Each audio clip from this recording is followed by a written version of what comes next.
Hey coin collectors, welcome to DC Coin World International Coin Channel, and look what APMEX sent us today.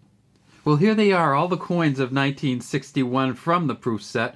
We have the Franklin half over here, we have the Washington quarter, we have the Roosevelt dime, the Lincoln penny, and the Jefferson nickel. And of course, whenever you get a proof set from 1961, you're going to get this little token. It's not really a medallion. It says U.S. Mint Philadelphia, but if you turn it over, you see that it's a piece of kind of hard cardboard or paper that has a coating on it. This is how you know that you did get a proof set. So I always keep these and I keep them with the other one. Let's start looking at these coins as we go along. This is the Franklin half, of course. The Franklin half first came out in 1948. It ended in 1963 after the death of President Kennedy, and they came out with the Kennedy half in 1964. We see that if we tip this up, there are the initials right there, and it's JRS, John R. Cynic, who did these coins. And look for another coin in this set with a JS on it. And there we go, it's a 90% silver half dollar, and on the back you see that it has the Liberty Bell. It says United States of America at the top, E Pluribus Unum on this side, the War Eagle on this side. When you get a good one of these, you can see the crack going right down through it. You can see the crack, and then down at the bottom it says half dollar. And also when you get a good one of these, you can see that there are words on there. And on the really fine examples, you can read those words. These ones, they really over polish. And so when you look at one of these, it's hard to get great definition on these. But you can get a really expensive Franklin half from 1961 as part of a proof set. The most expensive Franklin half sold for the 1961 proof set is a DCAM Proof 69, which sold for $27,000. So what happens if you get one of these proof sets, do not take it up and open it up like I did. Keep it together. If you want to get it valued, have somebody value it, but send them the whole package. Don't take them out and have them. If you get one of these that's already taken out of the package, just be real careful with it. You will change the value by handling it. What was the next coin? Well, the next coin was the Washington quarter. In 1961, they made 121 million quarters, and they made 3 million of these proof sets. You see down here, we see a J and an F this time, and that's for John Flanagan. Again, a really shiny one, but you don't see much detail in the hair, and not as much detail as we like down here on what I call a ponytail. Great lettering though, Liberty, In God We Trust. Tip it up, and we see this is a silver one, also 90% silver. This is worth about $5 almost in silver alone.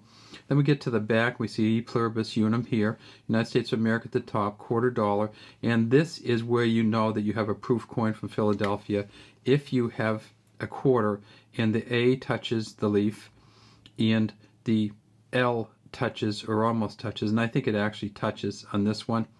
It'll still be not so great with the feathers and stuff, but this is the Philadelphia proof coin.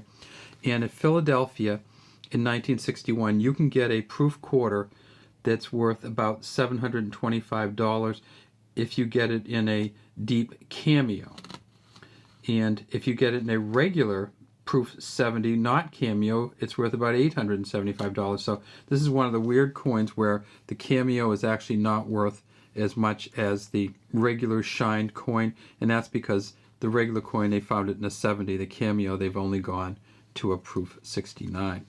Finally, this is the closest one we have to a Cameo in this set. I guess you could say it almost is. See how the head comes off the coin different?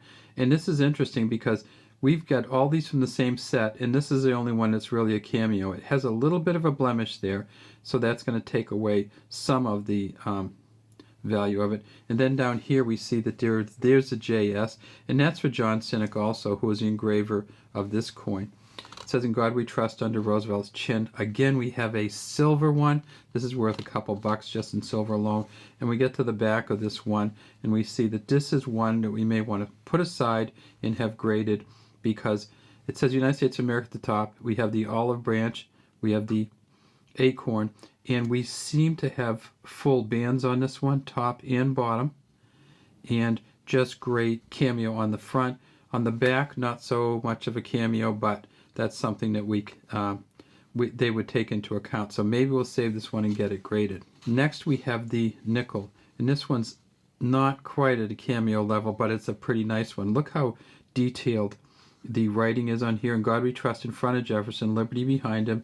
The star is really pressed well. The 1961 is just great. You can see both the kind of the notch on the top and the two notches on the bottom.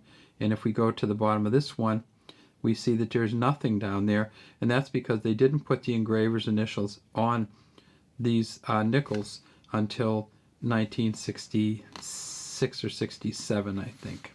So you won't see the Felix Schlag DFS down there until 66 or 67. Smooth edge, but this is not a silver one. This is a copper nickel one.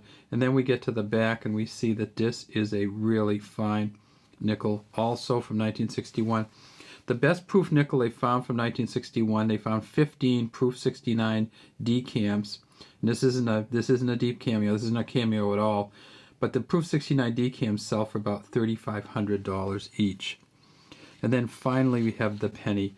And this is kind of the funniest, kind of shiny looking penny that you'll ever see. It's more of an orange than a red. It's Lincoln. It says, "In God We Trust" above him, "Liberty" here. Down here we see that there are the initials, VDB for Victor David Brenner. We tip it up, smooth, brass coin, of course, copper and tin. And then on the back we see some pretty good initials here for the Frank Gasparo initials there.